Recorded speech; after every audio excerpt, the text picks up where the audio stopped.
Don Plotsky, we are stuck in a low yield environment, even though people keep saying yields are heading higher. So where can people find some income in today's market? Well, first of all, we need to understand what bonds are for. Bonds are there for liquidity, for safety, as well as income in a portfolio. So in today's environment, certainly you want to isolate some portion of your portfolio for liquidity and safety, and short-term bonds, high-quality bonds, treasuries, investment-grade corporates make sense. If you want income, which is really has always been critical to achieving long-term performance, then you need to look elsewhere. So things like high yield, bank loans, emerging market debt, structured product should be in your portfolio somewhere. The question is where and how you fund it. So what I recommend to our clients really is to reduce exposure to equities at the margin. Obviously, equities have done very well. They're up almost threefold from the bottom in the crisis. And so taking a portion of that money off the table, putting it in higher income bonds actually serves two purposes. It reduces your exposure to equities, it reduces volatility commensurately, and it provides enhanced income. When you say higher income bonds, are you talking about high yield? Because right now people are worried about high yield. It's come down. At the end of last year, it sold off because of worries about energy prices. Now there's worries about liquidity. Can you just separate those two? You're talking about investment grade high income or high yield? No, I'm talking about both, but primarily high yield in lieu of equities.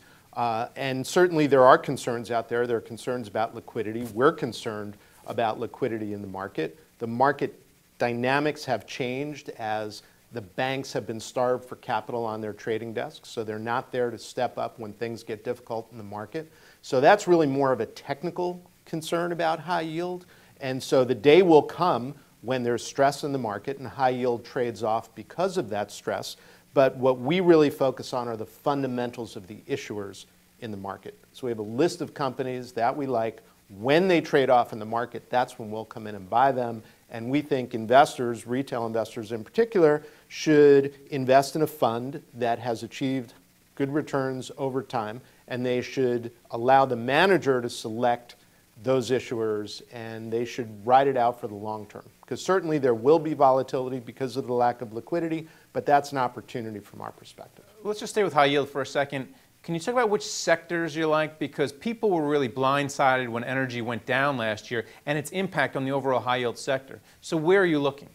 Yeah, certainly within the energy sector of the high yield market, there are some companies whose businesses aren't particularly sensitive to the price of oil.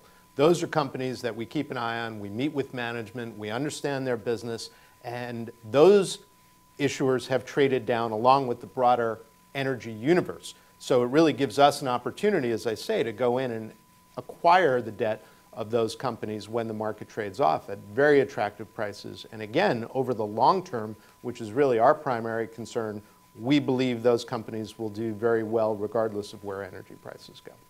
And then at the top of the segment, you talked about safety in bonds. You know, right now we keep hearing about the end of the 30-year bond bull market and what happens when people rush to the door to get out. Yields are going to spike. Is there still safety in bonds? There is still safety in bonds. And again, it depends on what type of bond and what maturity. But let's look at what's going on in the actual economy. And that is slow growth, low inflation. We still have a significant portion of the population that's not in the workforce. So even though unemployment is low at 5.3%, there's still 4% of the population that used to be in the workforce that is no longer.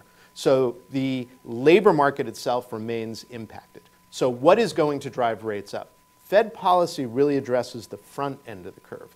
The back end of the curve, 10s, 20s, 30s, are really more driven by inflation expectations.